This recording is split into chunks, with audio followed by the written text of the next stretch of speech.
Frère, soyons bénis. Ton bénia à la connaisse. Ça, c'est pour la dame qui aime la musique française. Bon, écoute, pour moi, un chante, c'est quelqu'un qui se consacre pour Dieu, qui fait tout pour Dieu. Est-ce que toi, c'est le cas? Bien sûr. Bien sûr. D'accord. Mais pendant tes prestations, quand il y a des fidèles, des spectacles, qu'est-ce qui se passe autour? Les fidèles, comment ils se sentent? Ils sont venus dans un esprit d'adoration. Ils sont venus par un spectacle, ils sont venus pour rencontrer le Seigneur. Et donc, ils sont disposés, ils viennent dans cet état de disposition. Et puis, voilà, moi, ce que je sais faire, c'est de chanter, c'est de me disposer aussi pour que je puisse déverser sur eux ce que Dieu va mettre dans mon cœur. Depuis 2003, tu es au service de Dieu et tu es célibataire. Comment tu arrives à te concentrer pour faire l'œuvre de Dieu en tant que célibataire? Je n'ai pas toujours été célibataire, j'ai été dans des relations qui n'ont pas marché.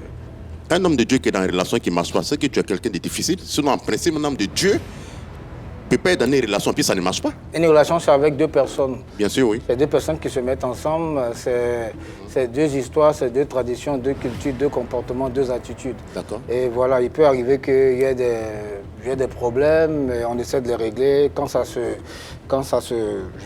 continue, à un moment donné, on est obligé de prendre une décision pour soi. D'accord, mais de 2003 à 2023, ça fait pas mal d'années. Hein? Tu as un blocage dans la tête ou mais tu veux rester toujours BCBG pour séduire les jeunes filles? Tu seras invité à mon mariage, c'est très prochainement. Très prochainement. D'accord. Elle doit être chrétienne ou non chrétienne? Elle doit être chrétienne. Elle doit être chrétienne. Bien sûr. D'accord. On a reçu ici l'artiste Clé Salé qui nous a dit qu'il y a des hommes de Dieu qui font des pratiques mystiques. Ça t'arrive souvent de te cacher, de faire des pratiques mystiques? Peut-être que s'il les connaissait, il aurait dit publiquement leur nom. Voilà. Moi, je ne suis pas au fait de cette histoire. Je sais que ça existe. En fait, ça existe? Ça existe. Dans toute corporation, il y a des brebis galeuses. Je ne suis pas au fait de cette histoire. Je sais que ça existe, mais j'en connais pas. Parmi les hommes de Dieu, les pasteurs, ça existe? C'est ce que je dis. Dans la corporation. Il peut arriver des gens qui aient touché à ça. Chez nous, on appelle ça le feu étranger. Et qui aient touché à ça.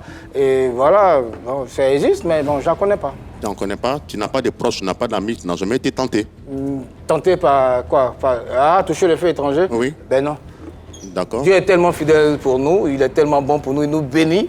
Et voilà pourquoi on a créé le concept On bénit. Tu dis que tu te maries très bientôt. On va faire des prières pour toi. Mais avant ça, tu as déjà eu une relation avec une fidèle? Une relation amicale, professionnelle, non, amoureuse. spirituelle, amoureuse? Oui. Ah mais ici, chrétien, si je ne cherche pas une fille de l'église, il fait quoi? Non, tu as déjà sorti une fidèle? Sorti? Oui. C'est quoi ça?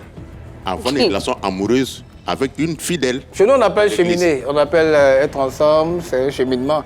Je peux voir une fille de l'église qui te plaît, mais chez nous, il y a tout un processus. C'est-à-dire que tu ne te lèves pas directement pour aller voir la fille. Tu vois le pasteur. Ça peut être de ton église ou d'une autre église, tu lui expliques, ah, telle fille me plaît, machin, machin. Et c'est à lui de te dire, ouais, je pense qu'elle est bien, mais on va prier, tout ça. Il y a tout un protocole qui se met en place. On ne se lève pas comme ça, comme dans un bar. Ouais. On aller voir une go, ouais, tu me plais. Non, non, non. Mais toi, personnellement, quel est ton point de vue sur les réseaux sociaux, Facebook, où l'église se transforme à autre chose? Quoi, l'église? Vas-y un peu plus. J'ai dit, ton point de vue sur les hommes de Dieu qui prennent l'église pour évangéliser, qui prennent Facebook, devient carrément l'église. Oui, c'est parce que l'évangile a besoin d'être propagé. Il y a des gens qui sont sur Facebook H24. Donc il faut parler de Dieu là-bas aussi. Ça peut les toucher. C'est pas mauvais. D'accord. Donc qu'est-ce que tu penses de Makosso? Makosso Camille, le général, c'est un homme que je voudrais rencontrer parce qu'il a une histoire très atypique. Et tout ce qu'on dit de lui, je pense que c'est un homme, pour moi, c'est un homme qui a deux vies. C'est un homme qui a deux vies. Il a une vie sur Internet et il a une vie en vrai. Il faut le côtoyer pour savoir ce qu'il a en vrai. Merci.